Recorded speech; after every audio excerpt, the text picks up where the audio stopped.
Regarding the recent statement by the US President on Indian rice imports in the United States market, the Indian Rice Exporters Federation would like to clarify the market dynamics and the Indo-US rice trade.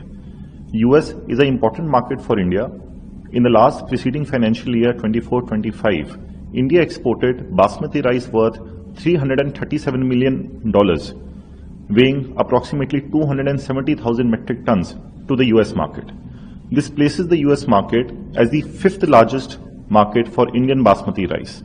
Similarly, when we talk about non-basmati rice, in the similar period, India exported $57 million worth of non-basmati rice to the US market, weighing about 61,000 metric tons.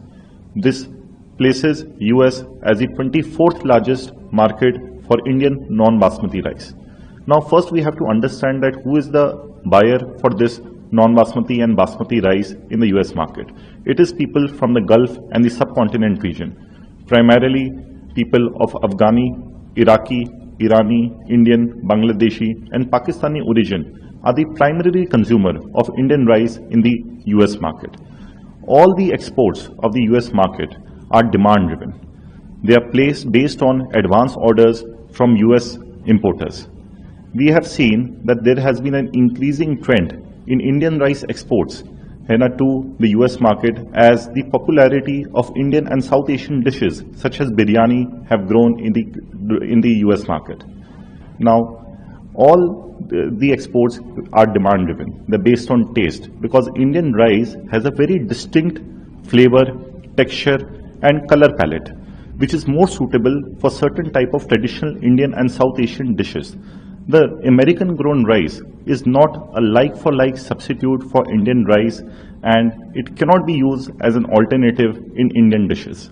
So all the exports from India, and India is not dumping any rice in the US market, where however, and the demand remains robust and resilient. We have seen that before the tariff situation, the Indian tariffs stood at 10% for any rice exported to the US.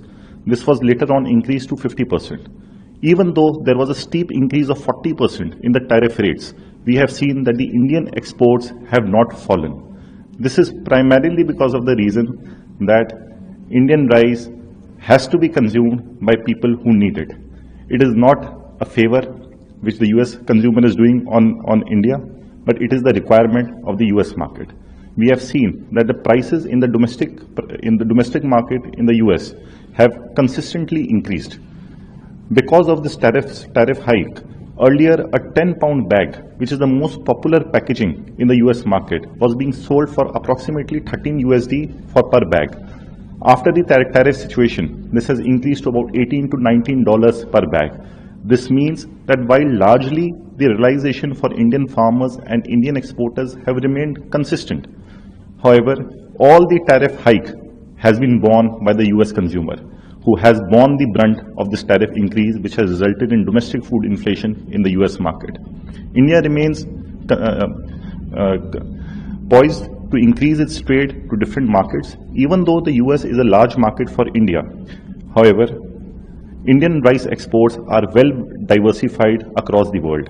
The Indian Rice Exporters Federation is working closely with different stakeholders, including the government, to expand India's reach into newer markets. Recently, we have identified Philippines as a very big potential market for further rice exports. Today, we only hold a 4% market share in the Philippines market. The Philippine market is a 10 times larger market than the US market put together. So any steep increase or any further increase in US tariffs will be detrimental to the US consumer itself and will have minimal impact on Indian trade.